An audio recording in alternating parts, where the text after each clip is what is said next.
Okay, I'm working away furiously. We're in a mess, I know that. I need to tidy up, but I've had some really exciting developments in the last week or so with various things. A lot with diatoms and what I found out about diatoms and all the rest of it. In fact, the stage I'm at now with diatoms is I'm actually there's mix A, B and C there. They're all diatoms. I'm actually leaching the diatoms with various acids and stuff. As you can see, that one's settling out, that one isn't, and that one is.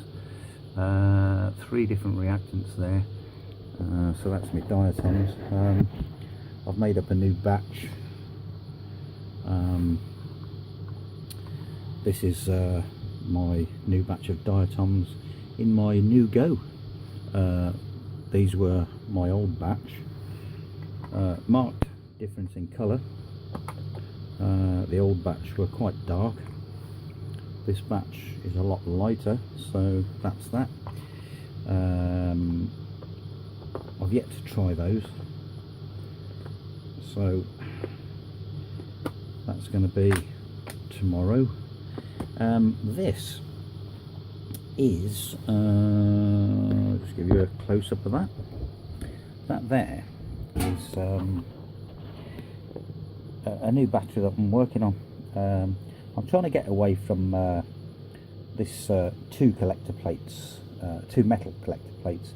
So this is actually graphene.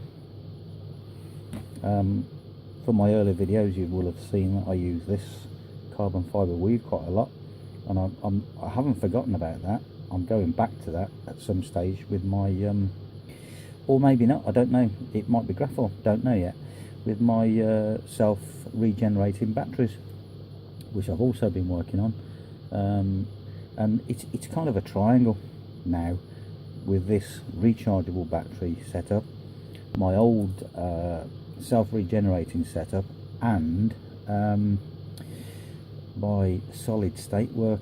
I say it's a triangle because there are crossover points. You can take one bit from that, put it in this, one bit from that, put it in that, and so on and so on. So that's that.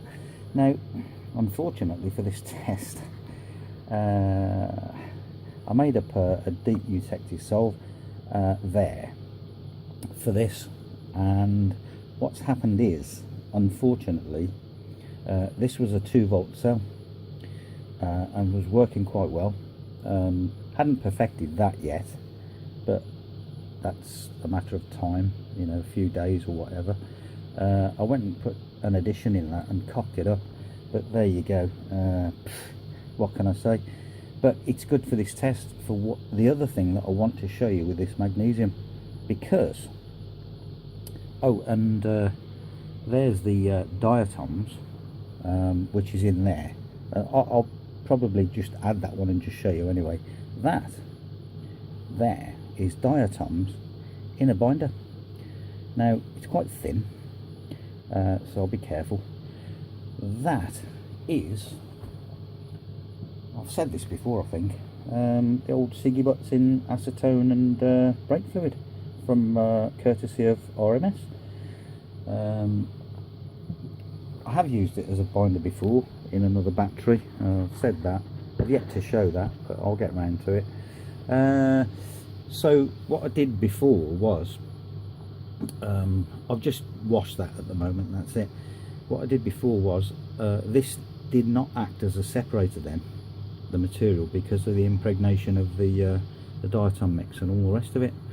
So what I had to do again was coat it again and wash it again to get the separator, if that's the way you want to go, or you just use you know, any old separator material really. So that's what's in there. Now what I want to do, the most exciting bit's yet to come, and I tell you what, it ain't half exciting. Well, it is for me. I'd like to know if it's been done before, because I've never seen it, and you know, if anyone can prove me wrong, that's brilliant. I don't care, it doesn't matter, but I've done something. I'll tell you in a minute. Anyway, this, anytime I've ever used magnesium in the past, trialing batteries, the net result was that the magnesium, in no time whatsoever, either oxidized or whatever it did, and it was blacker than that, you know, within 30 seconds, and that was a massive problem.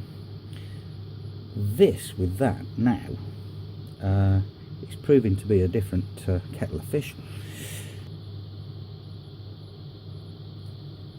Is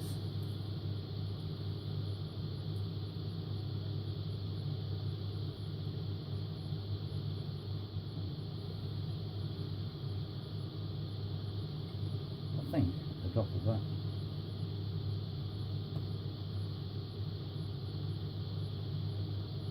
And there's that material there, look. In fact, if I just do that now on camera, I'll tell you what I'll do. I'll clean that off.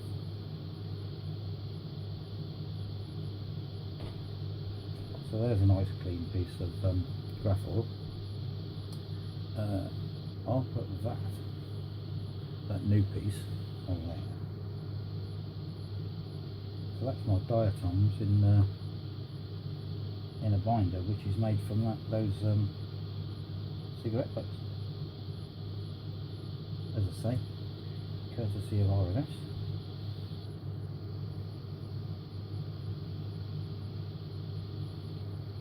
It takes a bit to get this mix into this particular separator. That's the only problem at the moment. But onwards and upwards, as they say. So that's that. That's the magnesium.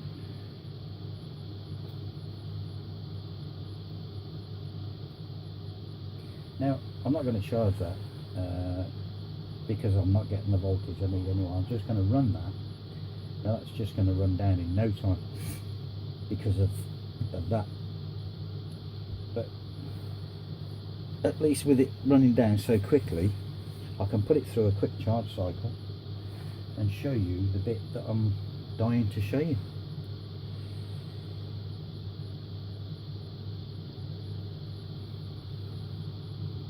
So I don't know if you can actually see that, but it's 0.39 now.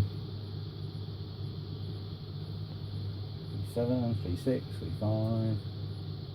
The motor's about to stop any time, so I'll stop the motor and just put a quick charge into that.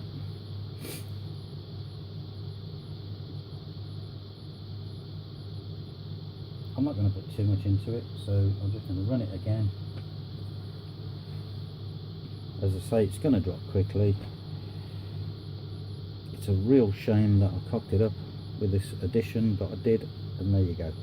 But that helps with what I'm doing now.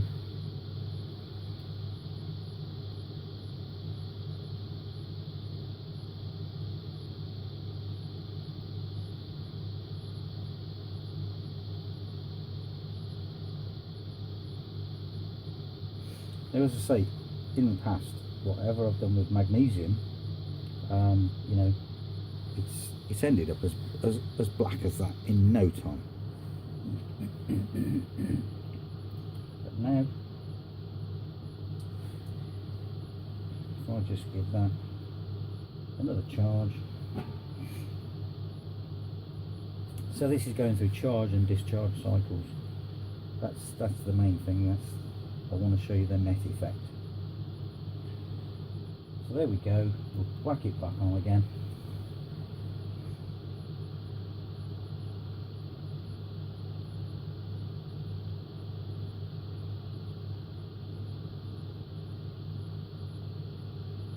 Now what I'll do, when I've got this spot on, obviously I'll tell everyone what it is, and what the mix is, how to mix it and all the rest of it, but I'm not going to bother with that now because there's quite a few bits in it. So Yeah, well that's obviously going to go on for a bit now. But the bit I wanted to show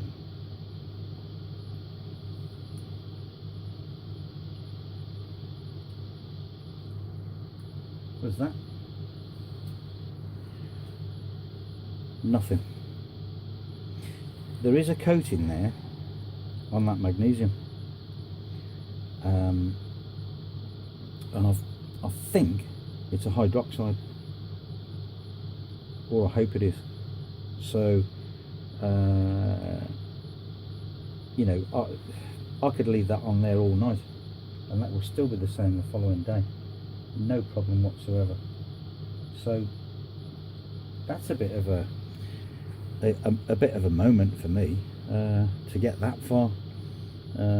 Obviously, as I say, I'll make that again hopefully tomorrow and do this again and show you the 2-volt cell working. So that's that. Now the other thing is this. I hope you can see that in this light. It's in the camera, it looks like I'm getting a good reflection on that material there, which I think is graphene. Now I've shown in my previous videos, I'll just get this one,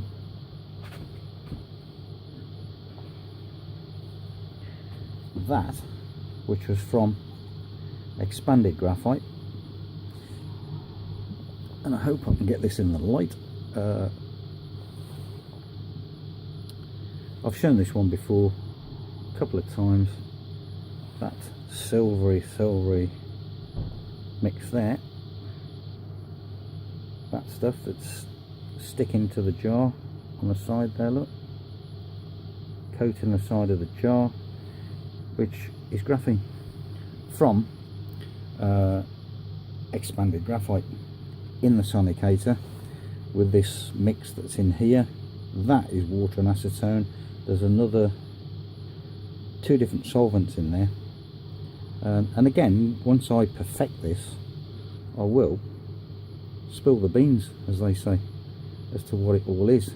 But until I've got it perfected, there's no real point. So that's that one.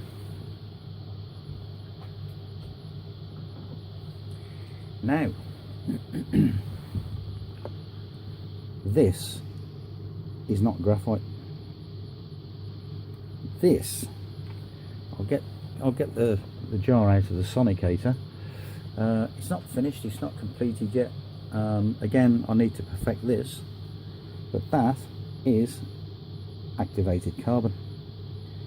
And again, around the side of the jar, you will see, hopefully, that silvery coating on the jar. And there it is, there's the layer. That is activated carbon. Now I modified, I've been trying to do this for ages and ages. I knew you could get some graphene from activated carbon, and there it is, running down the side of the jar.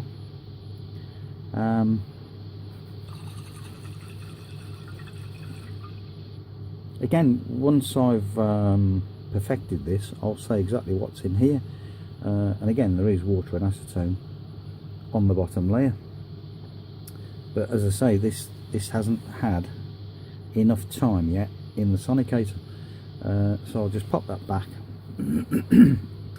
So what did I do? I put some to dry on a piece of card, and that's all it is a piece of cardboard, and there it is. Now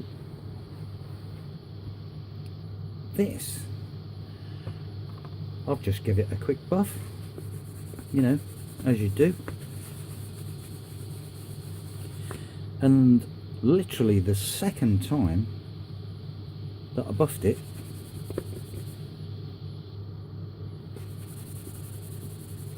and I'm pressing quite hard on that,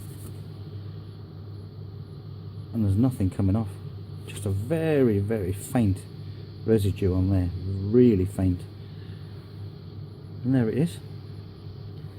So obviously what I did then was I tested it.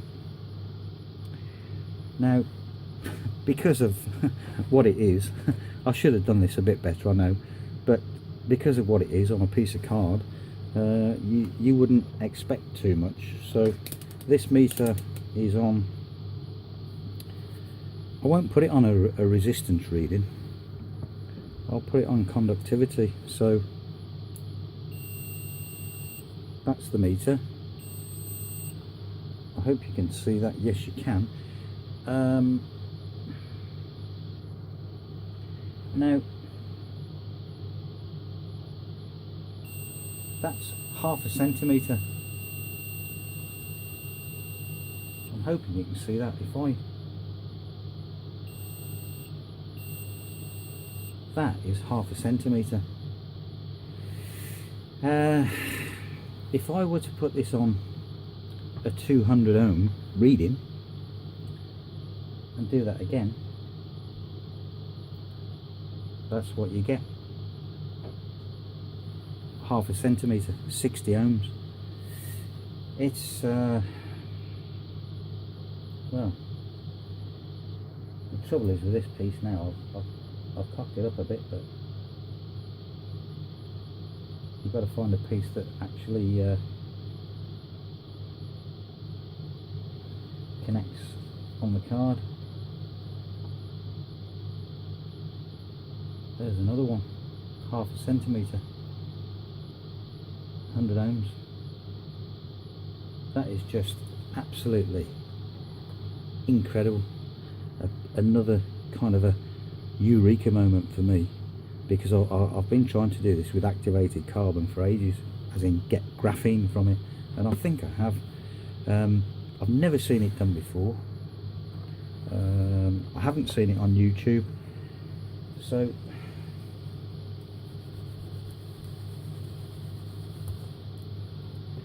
if anyone anywhere has seen it, then I don't know what that is there. It's off this side, but just unbelievable.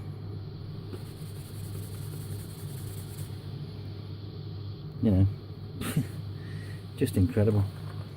I mean, that just means everything to me, for that to have worked. And it's on an old piece of cardboard. Obviously I'm going to try and get some more from that jar. I'll leave it for a few more hours and get some from the jar and do this properly on a proper surface, and see if I can get it into solution as well, and so on and so on. But you know, what a reading from activated carbon. So yeah, as I say, there's a lot going on. Oh, and this one, I've shown this before, my old sugar carbon. That's a new one, completely different method, you know, with the sugar. And I'll tell you what this one was there's two on YouTube. There's one with the sulfuric acid concentrated, and the other one which they call the black snake, which is your sugar mixed with baking soda, and then they pour on alcohol around. Well, it's you set it on sand, and then you set fire to the alcohol or whatever, petrol, and you get this big snake. Well, I did, you know, and I got this 2-foot snake. Now the thing is, that was from a spoonful of sugar. It was absolutely massive expansion, massive. You know, you could never hope to get that sort of expansion with sulfuric acid, and this is it. But that is just, now all I've done with that is very quickly put it in my coffee grinder, and I mean quick. It's just so, well, I don't know, it's just black. It's a lovely, it's got a lovely carbon feel to it. you know, that is just, and I haven't tried it yet. Haven't had time, just too many things going on. This for me at the moment, well, I don't know what I'm going to do with it. I don't know, there's just so much going on. This obviously works in that setup. That's my new batch. My new batch of Go has almost gone. That's the lovely orange colour that it was, but that's got contaminants in it. I'm just leaving the last bit to settle out. That's the same batch, obviously in solution. It changes colour, goes a bit darker. That's my new batch of chitin. Now, if you're wondering how much is in there, there's an Nescafe jar. That's a big old onion jar, that. There was half a kilo of cuttlebone that I ground up for that. So yeah, can't wait to try that bad boy. Obviously, there's my old one, look, with the doofer from the diesel engine. Never remember what they're called. So yeah, it's all going on. I think I'll call this one Exciting Times Continued. Over and out.